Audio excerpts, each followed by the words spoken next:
NCP Sharad Pawar गुट की सांसद सुप्रिया सुले ने आज स्वारगेट बस डिपो का दौरा किया। इसके अलावा उन्होंने उस क्षेत्र का भी निरीक्षण किया जहां बलात्कार की घटना हुई थी। इसके बाद मीडिया से बात करते हुए सुले ने घटना का निषेध करते हुए आरोपी के लिए कड़ी सजा की मांग की। साथ ही सुले ने ऐसी घटनाओं को लेकर संवेदनशीलता लाने की मांग भी की। महाराष्ट्रामध्ये गेल्या अनेक आठवडे आणि महिन्यांमध्ये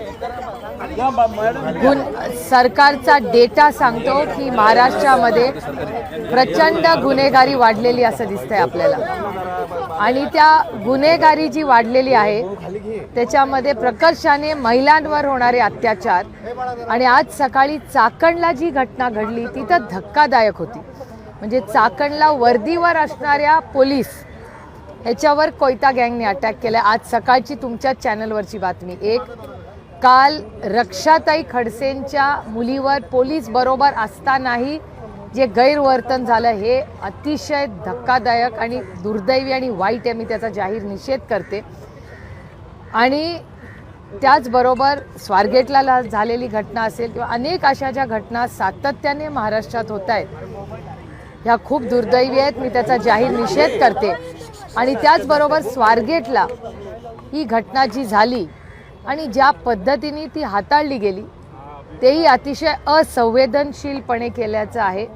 मला या सरकारकडून जास्ती अपेक्षा होत्या आणि माननीय मुख्यमंत्र्यांनी त्यांच्या मंत्र्यांना जे सल्ला दिलेला आहे की अशा बाबतींमध्ये त्यांच्या मंत्र्यांनी थोडंसं का होईना संवेदनशील राहावं। सगळ्यांच्या घरात लेकी सुना आहेत, सगळ्यांच्या घरांमध्ये मुली आहेत आणि अशी गलिच्छ घटना झाल्यानंतर कुठल्याही जबाबदार व्यक्तीने पदावर असू दे किंवा नसू दे अशा बाबतीत त्यांनी संवेदनशीलपणेच बोललं पाहिजे।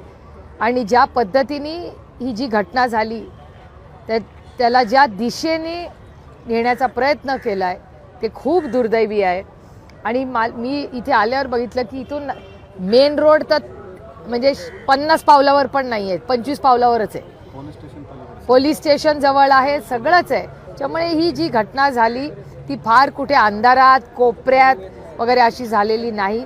त्या बिचाऱ्या मुलीला प्रचंड भीती दाखवली गेली आणि आपण सगळ्यांनीच असल्या कुठल्याही महिलांवर होणाऱ्या अत्याचाराचा एक समाज म्हणून आपण जाहीर निषेध केला पाहिजे। आणि अशा मी अनेक वेळा सत्ताधाऱ्यांना जेव्हा बदलापूरची घटना झाली तेव्हाही विनंती केली होती। महाराष्ट्राच्या माननीय तेव्हा ते उपमुख्यमंत्री होते, गृहमंत्री होते, तेव्हाही होते, आजही आहेत।